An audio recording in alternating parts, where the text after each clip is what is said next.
할렐루야. 예, 우리가 지난 주에는 하나님께서 사람과 맺으신 은혜의 방식이 무엇인지 또 우리에게 어떠한 언약이 있었는지 우리가 함께 배웠습니다.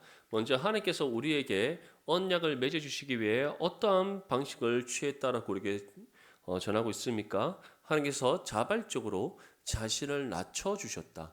그러니까 우리가 먼저 하나님께로 나아간 것이 아니라 하나님께서 우리에게 먼저 찾아오셔서 언약을 맺어 주셨다. 그것이 바로 하나님께서 우리와 언약을 맺으시는 방식이었습니다. 아담과 처음 언약을 맺으실 때도 하나님께서 아담을 찾아가셔서 아담에게 언약을 맺어 주셨고, 또한 다윗과 또 아브라함과 믿음의 선진들뿐만 아니라 이제는 우리를 구원하시는 그 은혜의 언약을 맺어 주심에 있어서도 주님께서 우리를 친히 찾아오셔서 믿음 가운데 이 은혜 언약을 맺어 주신다. 믿을 수 있기를 간절히 소망합니다.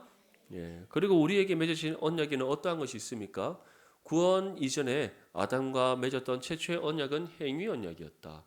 다시 말해 우리가 행위를 통해서 하나님의 그 언약을 이행해 가는 겁니다. 아담은 선악과를 먹지 않는 것이 하나님과 맺어진 행위 언약이었고, 구약의 이스라엘 백성들은 율법을 준수하는 것이 바로 하나님과 맺어진 행위 언약이었습니다. 그런데 우리가 이 행위 언약을 완전히 이룰 수가 있습니까? 없다라는 겁니다. 연약한 육신의 몸을 입고 있는 죄인된 우리가 율법을 온전히 준수하는 것 불가능한 일입니다. 그것을 아시는 하나님께서 이제 예수 그리스도를 이 땅에 보내셔서 십자가의 죽음과 부활을 통해 하나님의 구원을 이루셨습니다. 그래서 이제는 누구든지 누구를 믿으면, 예수님을 믿으면 구원받는 은혜의 언약이 예수님을 통해 체결된 겁니다. 그래서 이제 은혜 언약에 있어서는 그 주체가 누구입니까?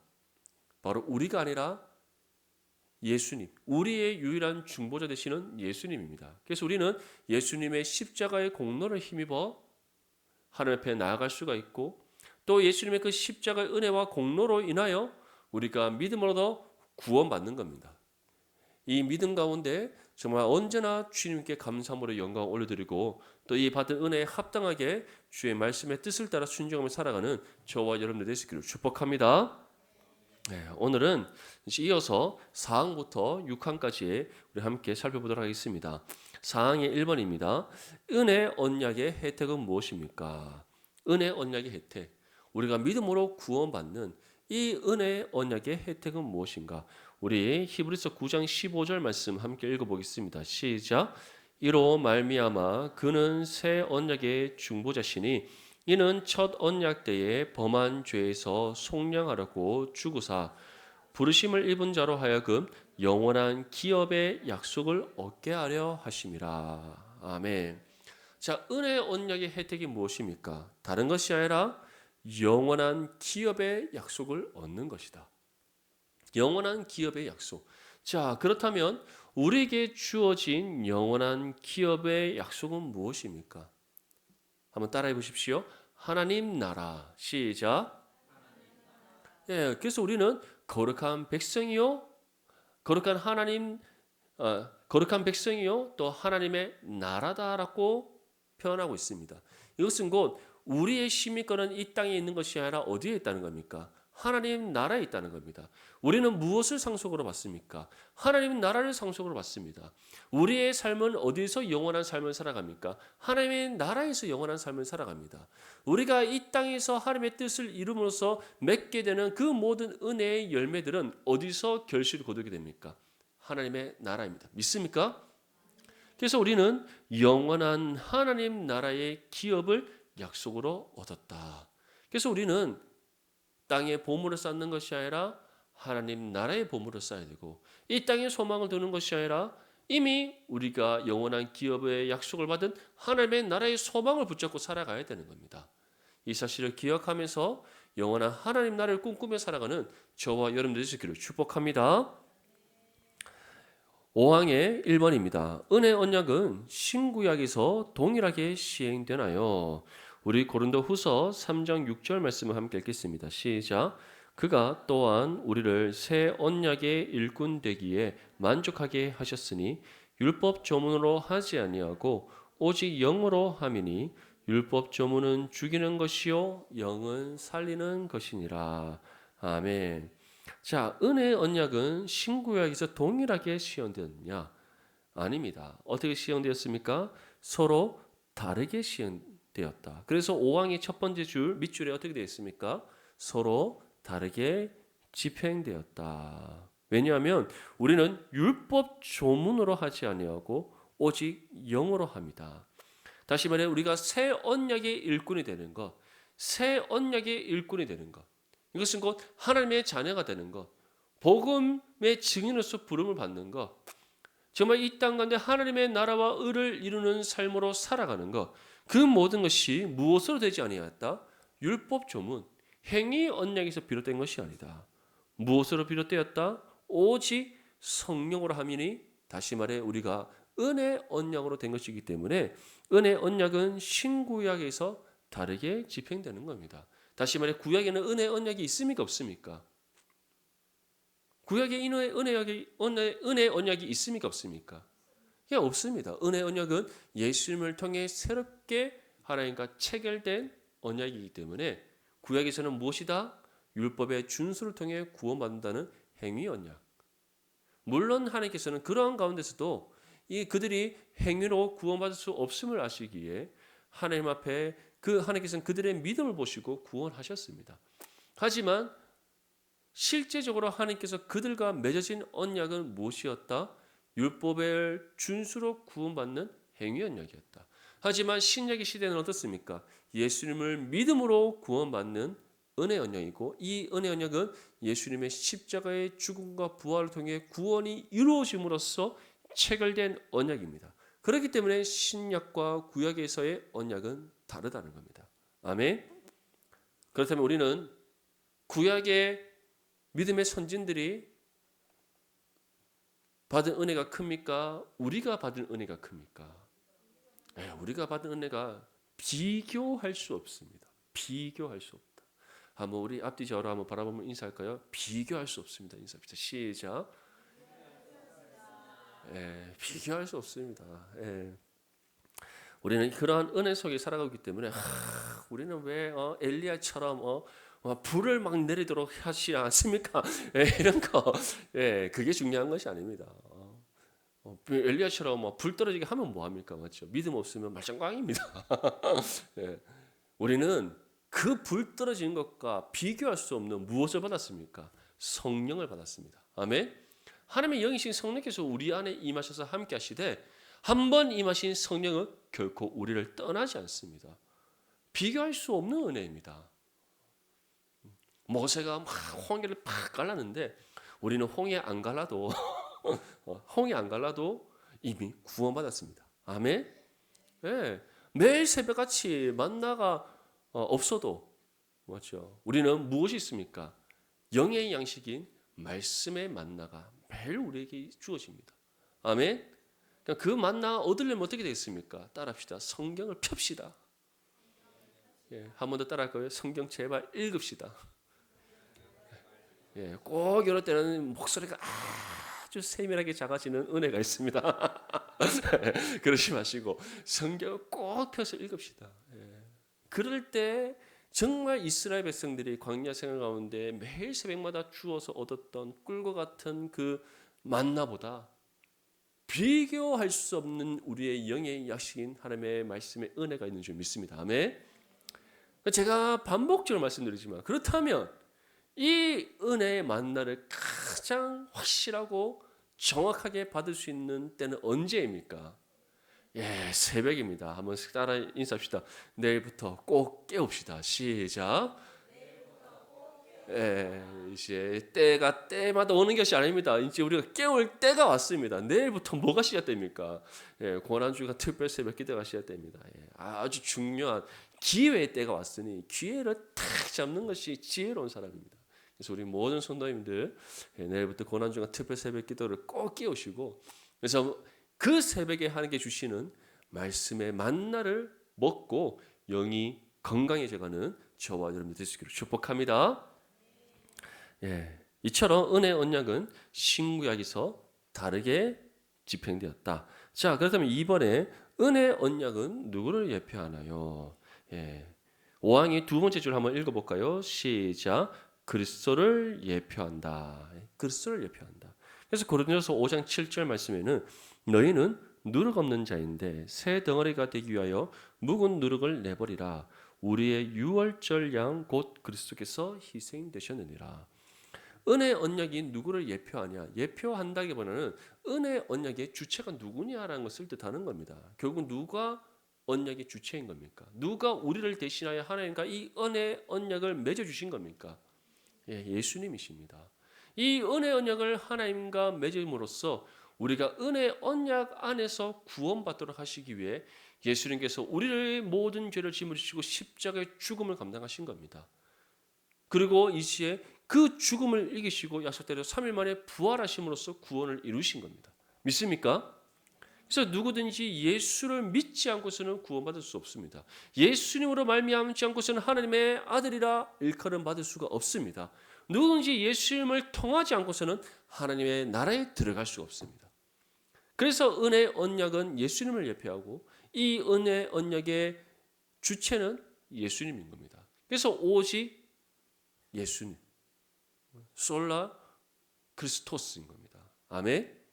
네, 오직 예수님입니다. 예수님이 아니고서는 누구도 이 은혜 언약 안에 갈 수 없다는 것 믿을 수 있기를 소망합니다. 3번에 구약에 소개된 예표적 형태의 은혜 언약은 그 당시 충분히 효과적이었나요?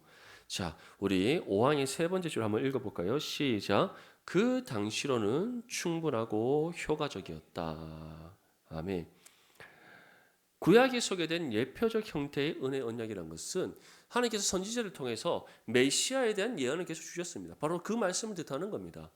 이들에게 율법에 준수라는 행위 언약이 있었지만 이미 구약의 선지자들은 계속해서 너희는 이 행위 언약으로 구원받을 수 없다. 왜냐? 그 누구도 율법의 완전한 준수를 할 수 없기 때문에 그래서 하나님께서 너에게 구원자 메시아를 보낼 것인데 그가 이 땅에 오심으로써 너희가 진정한 하나님의 구원에 이르는 그 문이 열리게 될 것이다. 계속해서 말씀하셨지 않습니까? 그런데 그러한 은혜 언약, 예표적 형태의 은혜 언약이 그 당시에도 충분히 효과적이었나? 효과적이었다는 겁니다. 왜냐하면 성령의 역사를 통하여 약속된 메시아에 대한 신앙으로 선택된 백성을 가르치며 굳게 세우는 역할을 했기 때문에 그래서 그들이 오실 메시아를 기대하며 하나님을 바라보고 의지하였고 그들이 하나님의 말씀을 가르침을 받고 그 말씀대로 살아오고자 헌신했기에 충분히 효과적이었다는 겁니다. 물론 그렇다고 해서 그들이 은혜 언약 가운데 구원받았습니까? 그렇지는 않습니다. 왜냐 은혜 언약은 그 당시 때 예표적으로 제시되었을 뿐이지 이 은혜 언약이 주어진 것은 예수님의 십자가의 죽음과 부활을 통해 구원이 이루어짐으로써 주어졌기 때문에 그들에게는 하나의 모형으로만 제시되었을 뿐인 겁니다. 그럼에도 불구하고 이것이 충분한 효과를 발휘하여서 이들이 메시아를 바라보는 그 기대와 그 소망을 붙잡고 하나님을 갈망했다는 겁니다. 아멘. 그래서 고린도서 10장 4절 말씀에 다 같은 신령한 음료를 마셨으니 이는 그들을 따르는 신령한 반석으로부터 마셨음에 그 반석은 곧 그리스도시라.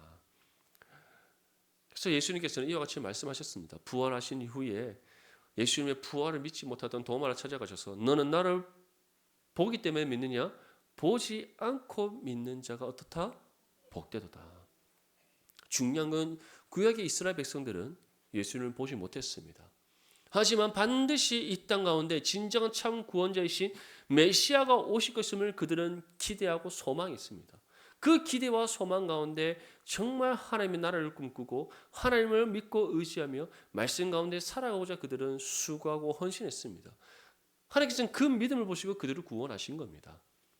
중요한 것은 이처럼 선지자를 통해서 이 은혜 언약에 대한 예표로서 메시아에 대한 그 소망의 말씀이 선포되었지만 그것만으로도 그들이 메시아를 소망하며 하나님을 믿는 그 일을 힘쓰에 있어서 충분히 어떻다? 효과적이었다. 그런데 안타깝게도 이스라엘 백성들이 이제 선지자의 말씀이 끊겨지는 그 순간부터는 어떻습니까? 이 메시아에 대한 소망도 잃어버리고 하나님을 바르게 믿고 섬기지도 않고 그 결과가 이제 예수님 때에 그 당시 유대교의 종교 지도자들이나 바리새인들 같은 외식하는 자들로 인하여서 정말 왜곡된 신앙과 왜곡된 믿음과 정말 잘못된 메시아관을 가지고 참 빛이신 예수님께서 이 땅 가운데 오셨음을 불구하고 영접하지 않는 안타까운 일들이 일어났던 겁니다. 하지만 우리는 어떻습니까? 더 이상 불변하지 않는 하나님의 말씀이 우리 가운데 주어졌고 이 말씀을 통해 우리는 예수님을 만납니다. 아멘. 이 말씀을 통해 우리는 참 믿음을 얻습니다. 이 말씀을 통해 하나님과 깊은 영적 사귐의 관계를 이룹니다. 이 말씀을 통해 우리가 바르게 교육받고 의로 교육받기에 힘쓰게 됩니다. 이 말씀을 통해 우리가 하나님의 말씀의 가르침을 받고 또 우리의 죄를 분별했기에 따라 하나님 앞에 회개함으로 회복의 은혜를 받습니다.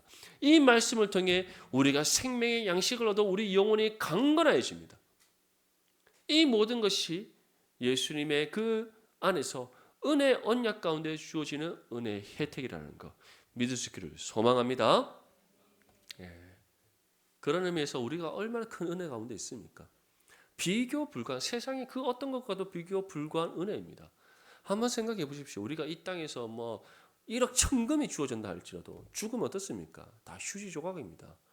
우리 것이 아닙니다. 나의 것이 아닙니다. 뭐 우리 자녀 것이 될 수도 있고 아니면 뭐 다른 사람의 것이 됩니다.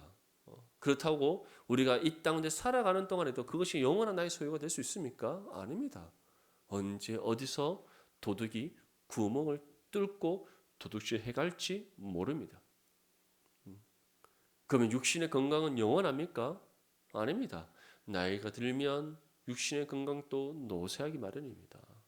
영원한 것은 이 땅에 존재하지 않습니다. 오직 영원한 것은 누구에게만 있습니까? 하나님에게만 있습니다. 아멘. 그 영원의 것을 우리에게 주셨습니다.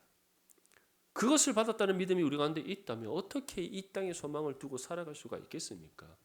이 땅의 것에 얽매여 살아갈 수가 있겠습니까? 영원을 받았고 영원의 것을 꿈꾸며 살아가는 존재가 되었는데 정말 이 은혜가 우리 주 예수 그리스도 안에서 은혜 언약 가운데 주어졌던 사실을 믿으며 정말 영원한 하나님 나라의 소망 굳게 붙잡고 살아가는 저와 여러분들 될 수 있기를 축복합니다. 자, 6항의 1번입니다.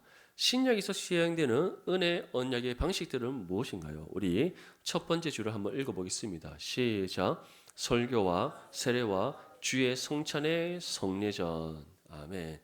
자, 예수님의 십자가 죽음과 부활 이후에 이제 예수님의 제자들인 사도들을 통하여서 복음이 전파되어지고 예루살렘 교회를 비롯하여 정말 여러 많은 지역 예루살렘을 넘어 온 유대와 사마리아와 소아시아 지역과 마게도니아와 아테네와 그리스 로마와 그리고 지금의 오늘날에는 온 세계와 열방 가운데 그리스도의 몸된 교회가 세워졌습니다. 그런데 초대교회 때는 매 주일 예배를 드릴 때 무엇을 시행했는가? 성찬을 항상 시행했습니다. 오늘날 우리는 그렇게 하진 않습니다. 그렇게 하지 않지만 초대교회 때는 늘 성찬을 시행했습니다. 근데 이것이 가능했던 이유가 무엇이냐면 사실은 이 유대인들의 주식이 무엇입니까? 우리가 말하는 뭐 떡이라고 되어 있지만 사실은 그거는 누룩이 들어있지 않은 무교절 빵을 뜻하는 건데 이 빵과 포도주가 주식입니다. 그렇죠? 그러니까 오늘날 우리가 따지면 예배드리고 같이 점심 식사를 했던 겁니다.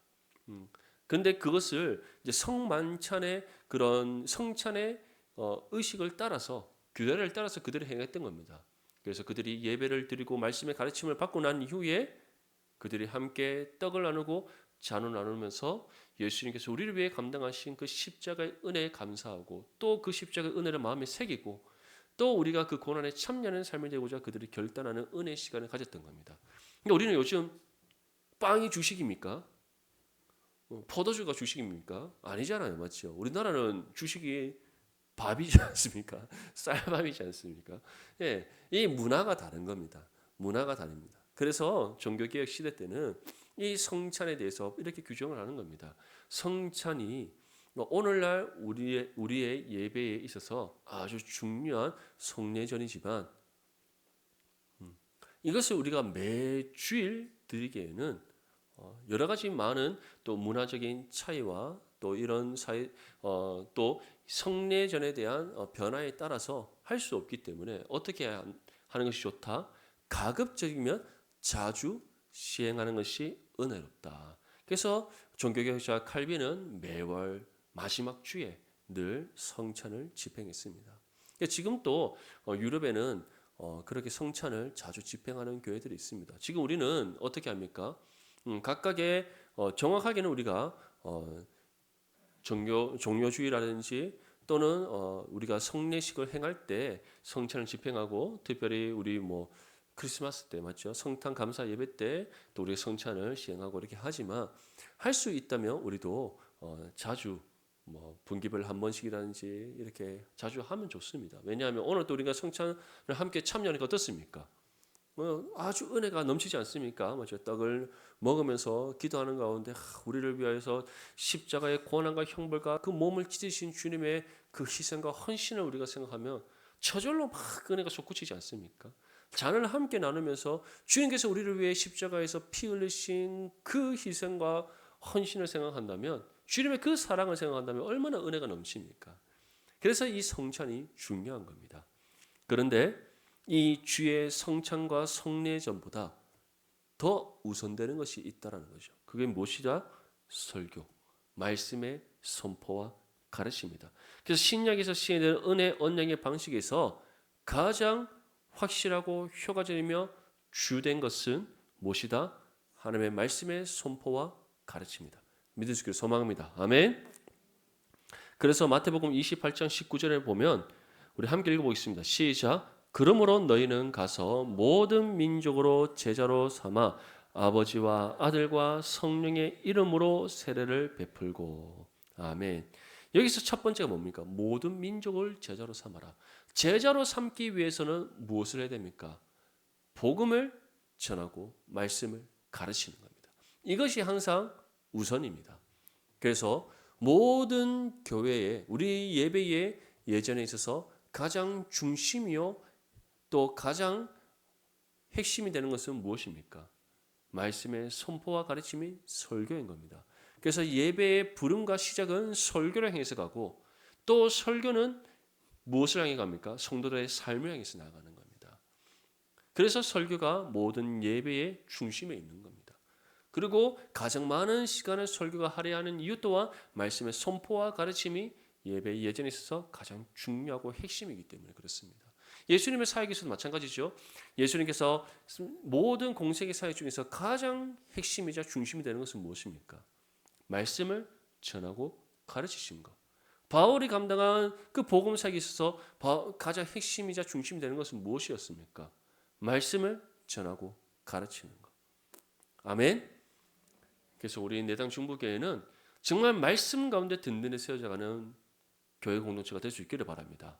정말 하나님 중심, 말씀 중심, 예배 중심의 교회로 세워져서 세상 구별됨을 나타내고 정말 복음의 능력을 발휘하여 하나님 나라를 이루어가는 일에 귀하게 쓰임받을 수 있기를 축복합니다. 교회를 우리가 함께 세워가다 보면 누구나 욕심을 가질 수 있습니다. 우리 교회도 사람이 막 차고 넘쳤으면 좋겠고 남부르시 않은 막 반듯한 건물 안에 있었으면 좋겠고 중요한 거는 우리 교회 건물도 멋집니다. 지나가시는 분들 다 보면 우리 교회가 다 뭐 이 지역에 아주 이름 있는 아주 대표되는 그런 막 사람 많은 교회라고 생각하시는 분들 많이 계시더라고요. 그만큼 우리 교회가 겉으로 보기에는 반듯한 교회입니다. 물론 사람이 많고 적음이 중요하지 않습니다. 우리가 이번에도 성경고사대회 나가서 확 휩쓸고 왔지 않습니까? 세상에 4명이나 나오고 우리가 그 막 물량으로 공세하는 교회 다 이기고 우리가 상 타온 겁니다. 이처럼 내실이 중요한 겁니다. 아멘. 내실이 중요한 겁니다.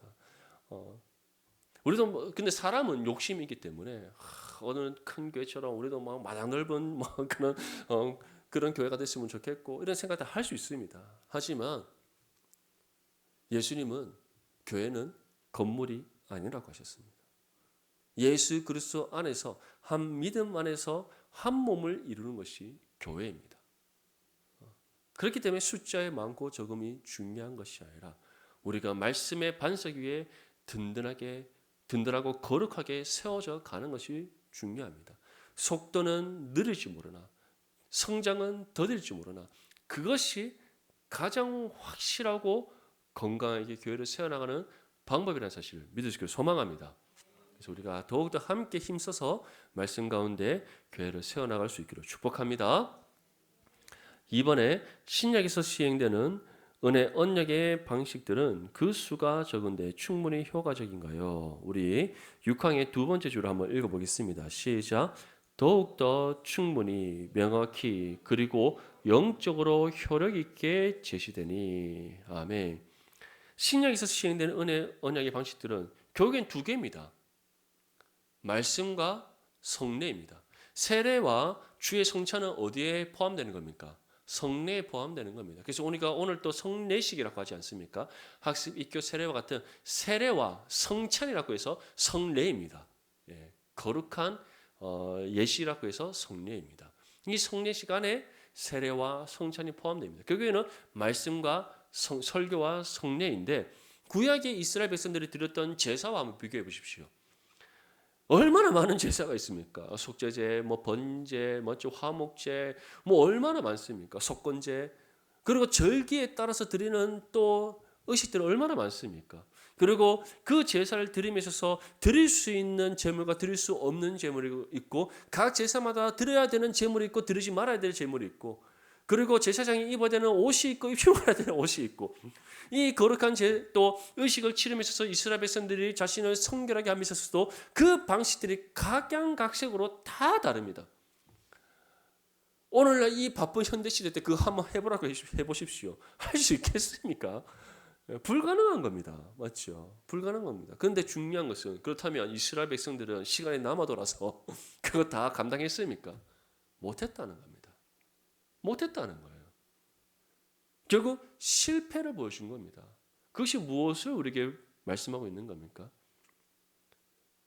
하나님은 의식을 따라서 우리와 교제를 나누신 것이 아니라 무엇으로? 말씀으로.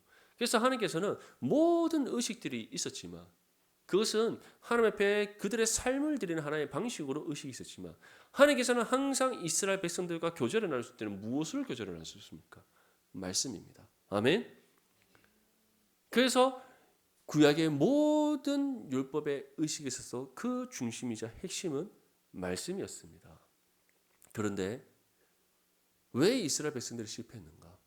의식만 남고 다시 말해 껍데기만 남고 그 안에 담겨져야 될 내용물이 말씀이 상실되었기 때문이에요. 그것이 언제 회복됩니까? 언제 회복되었습니까? 바로 느헤미야 때, 느헤미야 때 맞죠? 느헤미야 때 수문학 광장에서 학사 에스라가 하나님의 말씀을 펴 그 말씀을 읽고 선포할 때 그 말씀의 가운데 역사하시는 하나님의 은혜로 그 앞에서 말씀을 듣는 모든 이스라엘 백성들이 자신들의 모든 죄, 더 나은 것은 그들의 조상들이 지었던 죄, 그리고 그 이전에 그 이스라엘이라는 한 민족과 국가가 지었던 모든 죄를 자복하며 회개하였더라. 그때로부터 새로운 이스라엘의 회복과 부흥이 일어났던 겁니다. 사랑하는 성도 여러분, 이처럼 구약에서도 그러할진데 이제 신약에는 무엇이 있습니까?